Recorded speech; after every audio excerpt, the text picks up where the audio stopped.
So this will be chapter 10, and this will be dealing with personality. As far as personality goes, so personality refers to an individual's unique and relatively consistent pattern of thinking, feeling, and behaving. Really, personality is a set of characteristics that's made up of how we behave. Obviously, our behaviors. It's made up of our cognition, so that's the way that we kind of think, and emotional patterns as well. So that's talking to the feeling aspect of it. And these traits kind of come from they evolve over time. So as we from the moment that we're conceived up until the moment that we die. Our personalities kind of evolve throughout our lifetime, and it comes from the biological stuff that we're predisposition to or that we're born with. So that would be like the interaction between genetics, but also the environmental factors. So what the environment can also play a role in how we develop certain personality traits. So personality traits you can think of as like your temperament. Are you social, shy? Um, are you somebody who's honest or not? Or think of any. If I was just to ask you to describe your personality, any of the stuff that you would come up with about yourself, those would be your personality traits. Now, the area of psychology that really focuses on this and studies personality. There's a bunch of different personality theories out there that and what a personality theory is, it's a way to try to kind of describe and explain how it is that we're in how, that we're similar. So in what ways are we all kind of similar, and in what ways are we all kind of different? And a really big part is, why is every individual unique? So you're never going to find somebody out there that's 100% like you as far as your personality traits go. There's nobody out there that's going to be 100% like me, for instance, or anybody really. You're going to find people who are similar, who might share certain traits, but nobody's going to be 100% like anybody else in regards to their personality. And so they really, they're looking at it. How is that possible? You got, almost 8 billion people on this planet. How is it that every person is unique in the sense of their personality? So like what are the biological factors? What are the environmental factors that go into it? And how can we explain how personality emerges, how it's different, how it's similar? And that's what personality theories are. There's a bunch of them. We're really only going to be focusing on three of the really big ones. All right, so the first major theoretical perspective on personality is going to be the psychoanalytic perspective. And so this comes from Freud. And so anything really that Freud has come up with, or anything else that's psychoanalytic or deals with psychoanalysis, this perspective is going to emphasize the importance of the unconscious and early childhood experience. And we'll dive into this one a lot deeper, so we'll kind of break this down in the following slides, and we'll get in kind of talk about Freud's theory on where personality comes from and how it develops. But as far as his personality theory goes, you're going to see there's a big emphasis on early childhood. So we're going to, when we look at this, he basically believed that, the foundation for personality kind of happens or is laid out in kind of the first 5 years of our life. So whatever personality traits we have as adults, a lot of that is rooted in our first maybe 5 or 6 years of our childhood. But again, we're going to skip this one for now because we're going to look at this one in a lot more detail. One that we're not going to look at as in much detail is the humanistic perspective, or humanism. Now, this theory came about as a direct kind of contrast from what Freud was saying. So Freud's theory is heavily rooted in this unconsciousness, that a lot of our personality, a lot of our behaviors come from unconscious processes or unconscious forces that are pulling at us that we're not even aware of. The humanists said, no, that's not really where it comes from. That we have free will, we have a level of self-awareness, that we know what's going on. It's not the unconscious stuff where we're making these decisions and that all humans kind of strive towards psychological growth. Now, one of the main contradictions between humanists and especially early Freud's theory and psychoanalysts is the emphasis on inherent goodness of people. So, humanists came up with this idea that the people are generally good, that human beings are born good. And that's a pretty stark contrast from what Freud believed and what psychoanalysis says. um, this perspective, Freud's perspective, I mean, according to Freud, humans are we're destructive, we're born bad, we're destructive, we're chaotic, um, and the only thing that's kind of that stops us from behaving in a chaotic and destructive way is the environment. So Freud kind of believed that we have laws and rules and regulations and social contracts and norms, and all of those things kind of keep us in check, that we're actually born pretty bad. We're born with a tendency to be destructive, but because we have laws and all these consequences, it kind of keeps our behavior in check for the most part. Um, Humanists believe the opposite. So humanists believe that everybody's kind of born good. There's a goodness to being human, and the that again, it's the environment that forces good humans to do some really horrible or bad things. And so this is it's almost a philosophical kind of thing, and maybe just take a couple of, just stop the video or something and just kind of think about what do you believe really, because it's an interesting kind of dynamic, and it's an interesting contrast.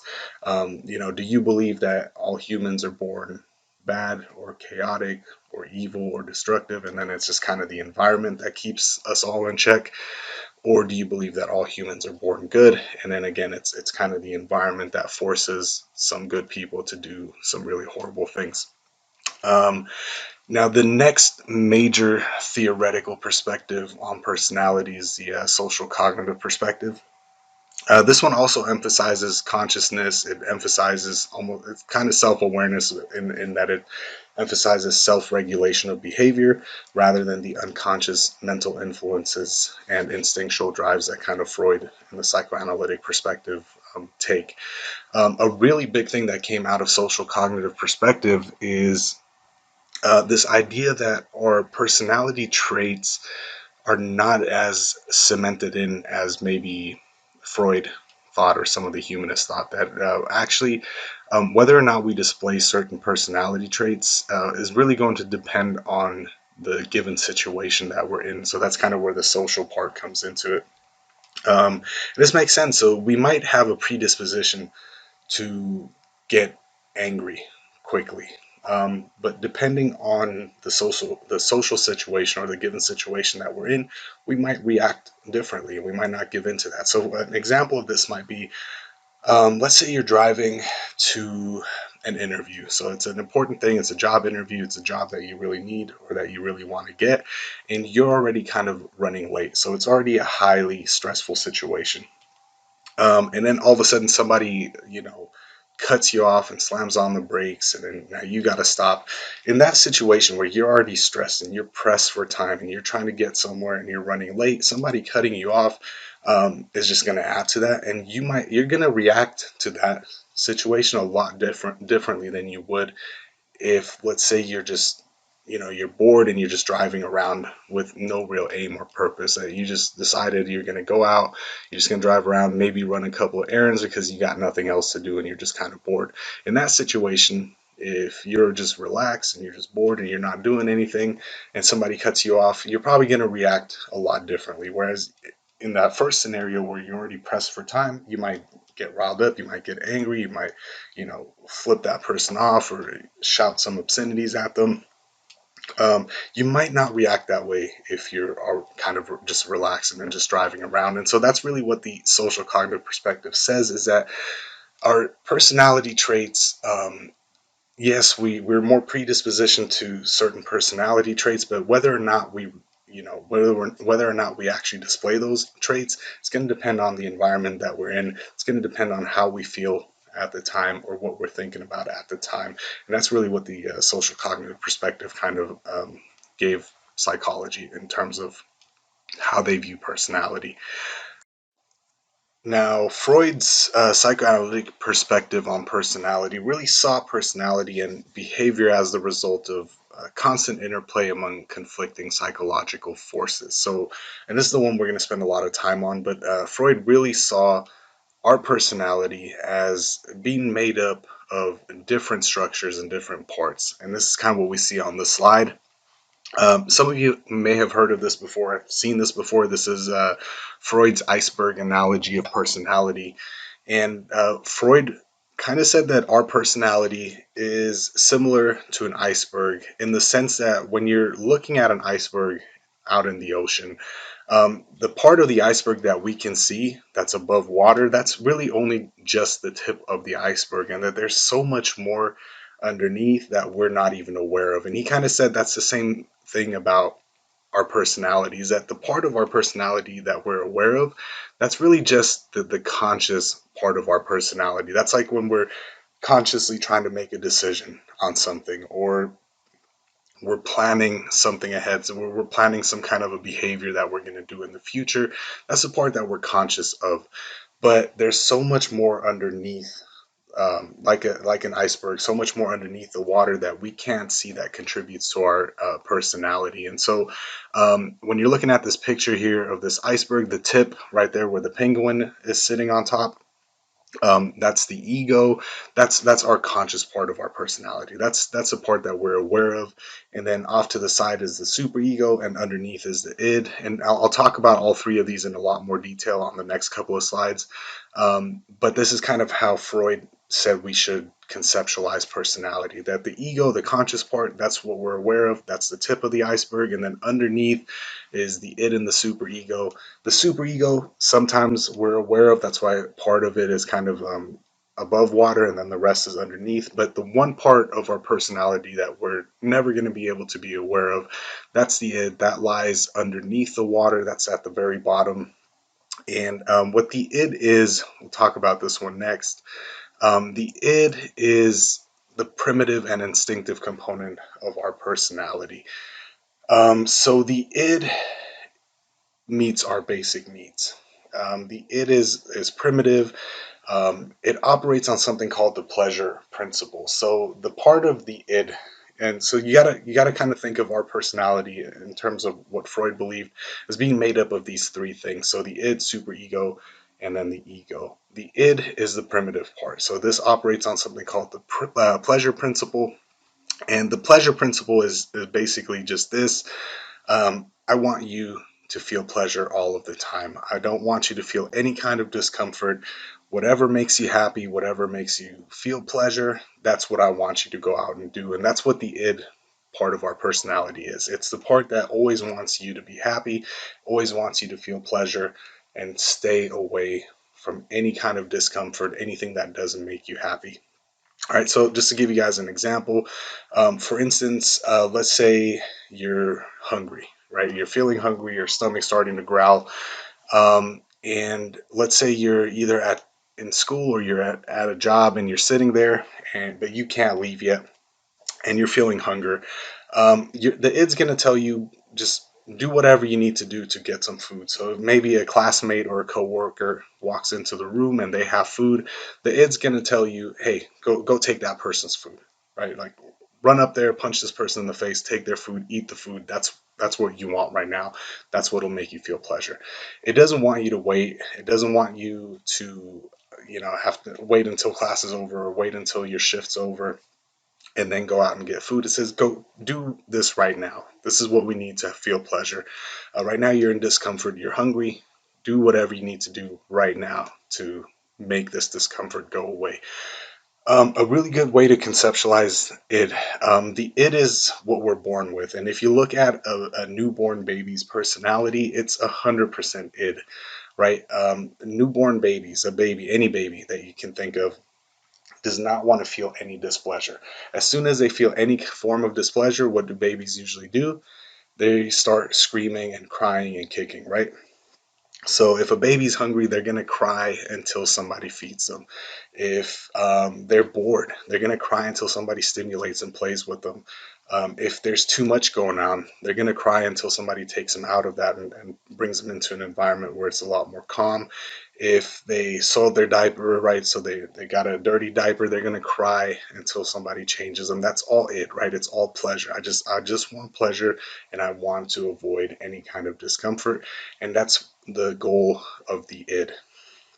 On the other hand, the next part of personality is the ego. And the ego is really the conscious decision making component of our personality.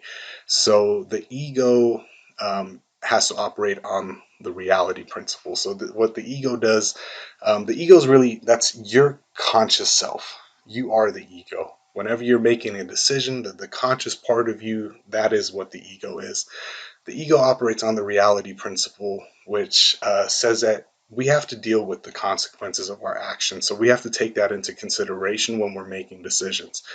Um, going back to that example of you're hungry and somebody walks in with some food, are you going to run up and punch them and take their food? Probably not, because there's some consequences to that action, right? So the id doesn't deal with consequences. That's the ego's job. The id just says, let's do what makes us happy. Ego says, I can't right now, because if I run up and punch this person in the face, there's going to be consequences. They might punch me back, and then I might get hurt, might get in trouble, I might lose my job, I might get kicked out of school. Whatever, the ego has to deal with the reality, and that's the consequences. So the ego has to take that into consideration. The last part of our personality, according to Freud, is something called the superego. And the superego is one of the last parts of our personality to emerge, and usually around the ages of 5 and 6. And this incorporates values and morals. So, values and morals that are instilled in us by our caregivers, family, or just larger society, like whatever values and morals we have, we've picked those up somewhere. Like these aren't things that we're just born with. We pick those up through our experience and our interactions with others. And so the superego incorporates that into our decision making and our personality. So if you're deciding still, you're really hungry in this first scenario, you're really hungry, somebody walks in with food, the id saying, hey, go punch this person and take their food. Ego's kind of looking at what are the consequences here. Superego is going to chime in and say, well, look, would a good person, would a moral person just run up to somebody and steal their food? And depending on how you answer that question, depending on your values and morals, that's going to have an impact on how you behave. Now, the superego does one other thing, and that is it punishes the ego every time our ego gives in to the id, and we do something that maybe go against our morals or our values. The superego is kind of there to punish us afterwards, and it does that through conscience. If you've ever felt kind of guilty before, for after you did something, then all of a sudden you felt this overwhelming kind of guilt, or you just felt guilty, or you felt bad. That's the superego punishing you for giving into your id. So the superego is kind of there as the referee and the mediator between the two. So you have your id. It's always going to want you. It's going to try to push you to do things that will make you happy. That might not be good. The ego has to kind of deal with the consequences, and is at the end of the day, the ultimate is where you make your decisions. And then the super ego tries to incorporate some values and some morals. And so on this next slide, I kind of have all three of them put together. So the id and the super ego are trying to influence the ego. The id says, I want that right now. Do it, get it. Super ego might say something like, good people don't think about those kind of things, or good people wouldn't do that. And then the ego has to kind of try to figure out a way to make it happen. So, how can I make the id happy, but how can I also make the super ego happy at the same time? And that's kind of where personality comes from, according to Freud. Now, because our ego is the conscious part, and this is the part of our personality that has to deal with the consequences of our actions. So, whether that is us feeling happy about our actions or feeling bad and guilty about our actions, we've come up with unconscious ego defense mechanisms as well. So, according to Freud, we develop these strategies, these defense mechanisms to kind of protect our ego so that our ego, so that we don't feel bad. At the end of the day, it's really all about us, so that we don't feel bad about things that are happening to us or things that we might have done. And there's a couple of these ego defense mechanisms that he has come up with.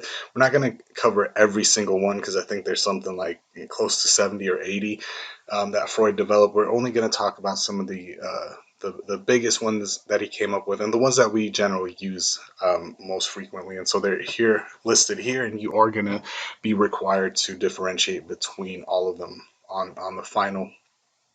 So the first one, and one of the most famous ones that Freud came up with, is something called repression.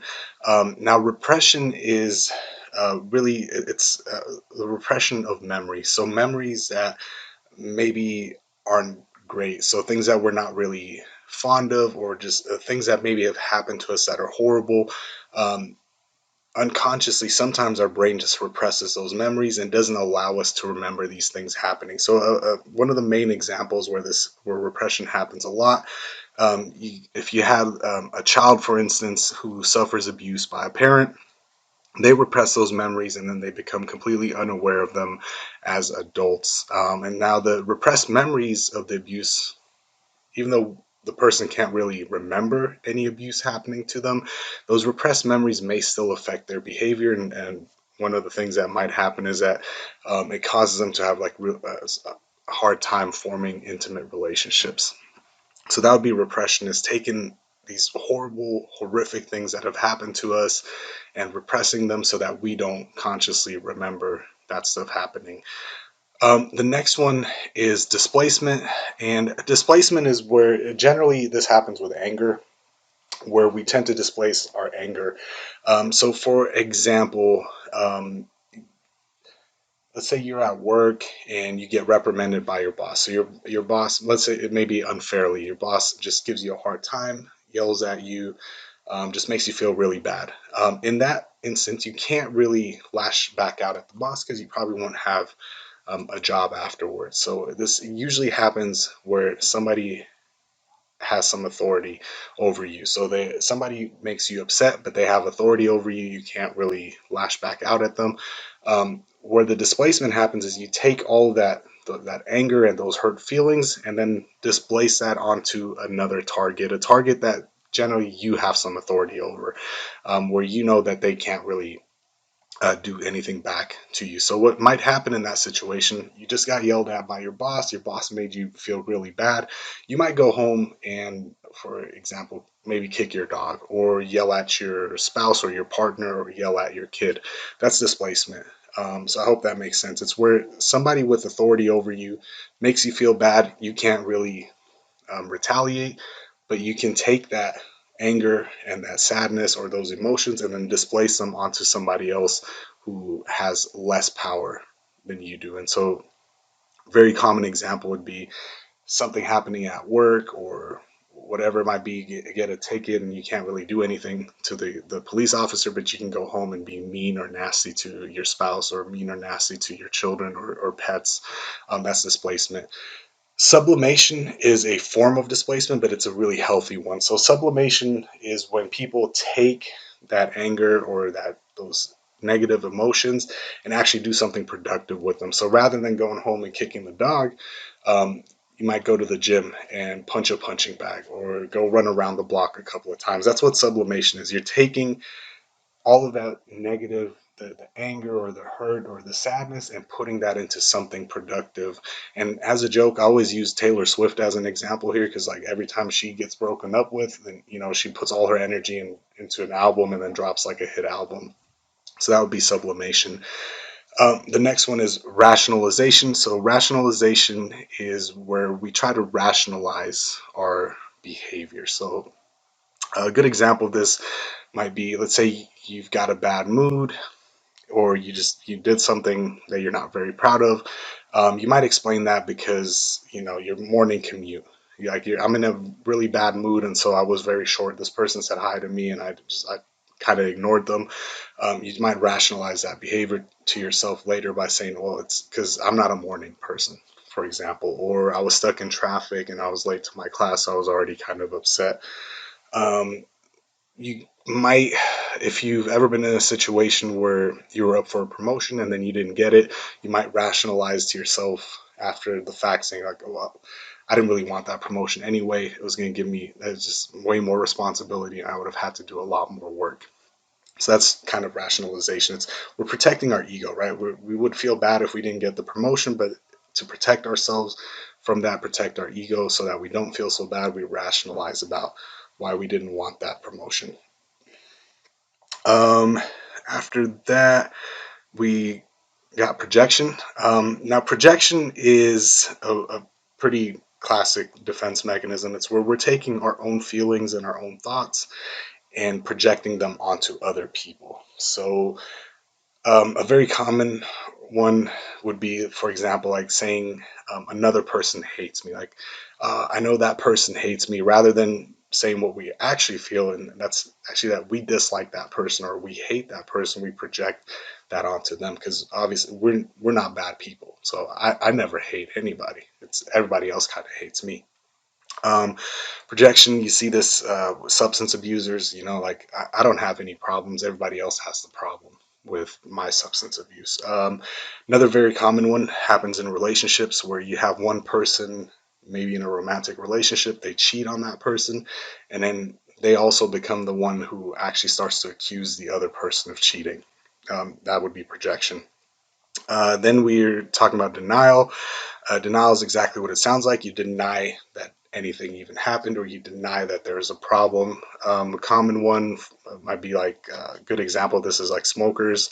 Smokers refusing to admit to themselves that smoking is bad for their health. That's living in denial. Reaction formation.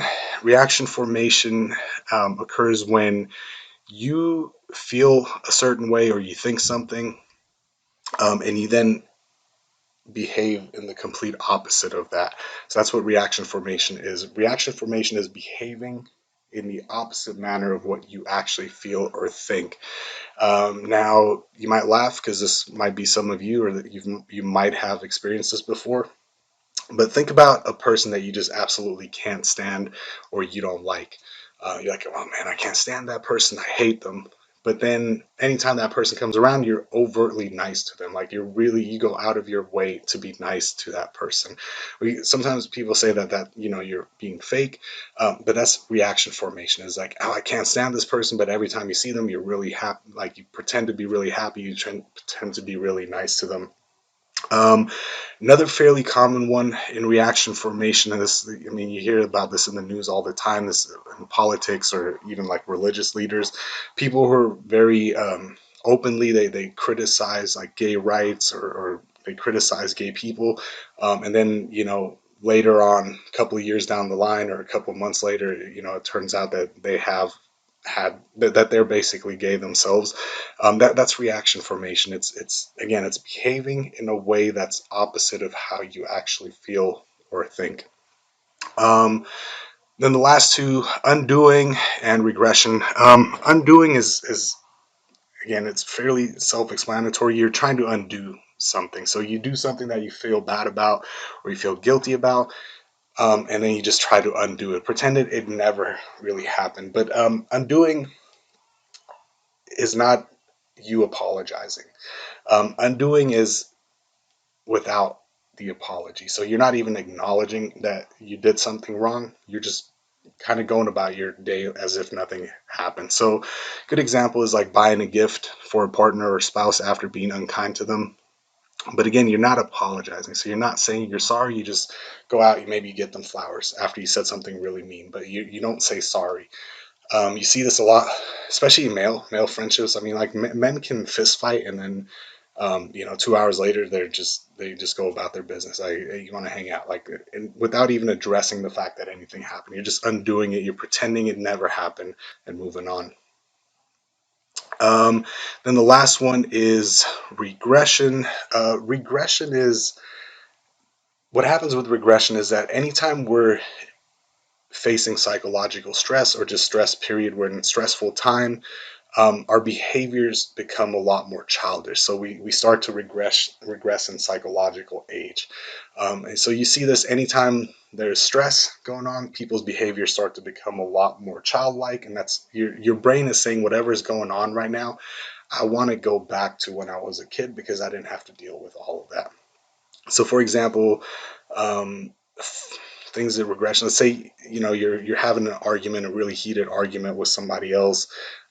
Maybe it's a partner, spouse, whatever, having an argument, and then somebody in the middle of the argument, the other person just begins crying hysterically. That's a very childish thing to do, right? So rather than trying to work on conflict resolution, they just start crying hysterically. Or another one that you see out is like stomping off, slamming the door, just ignoring the person, period, giving them kind of that the cold shoulder. Those are childish behaviors, and that's regression. That's you're just moving back in psychological time because your brain is saying, I don't want to deal with this. I'd much rather just be a kid again where I didn't have any of that. The worst form of regression would be if you've ever heard of somebody getting into the fetal position, where they're like on the ground and they're crunched up, like knees to the chest, hugging, crying, sobbing. That's the worst form of regression. And where you see that is like in times of really horrible, terrific, like horrific stress. People who have psychological breakdowns, generally you hear about finding them on the floor in the fetal position crying. Again, at that point, your brain is saying, whatever is going on, I would much rather go back to being a fetus than having to kind of deal with whatever it is that's going on around me. So these are psychological uh, ego defense mechanisms, and they're all there. We develop them to kind of protect our ego, to make sure that our ego never feels bad, or that we don't feel bad about ourselves. All right, and then the last slide with the last bit of information that you're going to need for this chapter deals with the Neo-Freudians. The Neo-Freudians were psychologists. They were A lot of them were students or followers of Freud's. And in a lot of cases, they were actually people who were very close to Freud, or they were very good friends of Freud's, who agreed with a lot of what Freud had to say. And they definitely stressed the importance of the unconscious and the early childhood. However, they disagreed with a lot of Freud's theory, in the sense that Freud's theory is very sexual. There's a lot of sexual urges that Freud kind of talked about, and we didn't get into this. I actually kept it very, very tame, because I'm putting this up online and posting it. So I didn't give you guys all of a lot of the weirder stuff that Freud kind of talked about. And this is where the Neo Freudians kind of came from. They disagreed with what Freud had to say in the sexual nature of Freud's theory. So one example I'll give you, because it does on the study guide, it does ask about what is womb envy. So Freud had a theory that is an idea that was called penis envy. And he basically believed that women have penis envy because women don't have a penis. They're envious of men. Now you got to remember, as when Freud was coming up, the women's suffrage movement was becoming very popular. Women were demonstrating, women were pushing for equal rights. They wanted to be able to have the same jobs as men. They wanted to be able to have an education like men and get into fields that were historically at that point in time just dominated by males and men. And so Freud saw that, and rather than just saying like, okay, well, yeah, women should have equal rights and women should be able to do all these things, Freud came up with the theory saying, oh, look, here it is, right?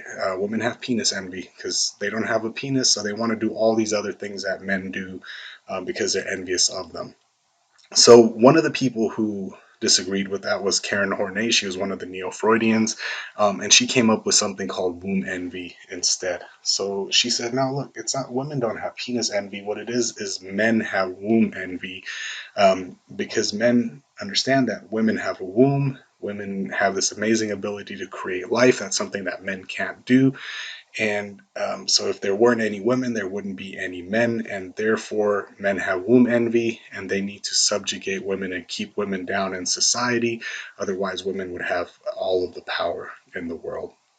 So that's kind of one of those examples of where um, people who were followers of Freud's agreed with most of his theory, but then kind of disagreed as far as all of the sexual stuff that kind of Freud talked about. And so the three main neo-Freudians, there's a bunch of them, and we're not really going to get into their theories. That's for more upper division psych classes. If you continue on with psychology, you'll spend a lot of time learning about them. Carl Jung, Karen Horney, and Alfred Adler are kind of the three key neo-Freudians who kind of, after Freud or during Freud's time, took a lot of the stuff that he was talking about and then just changed around the sexual nature of it. He still focused on the unconscious, still focused on early childhood, and said that those are really important aspects to developing our personality. And that's pretty much it as far as everything you need to know for this chapter on personality.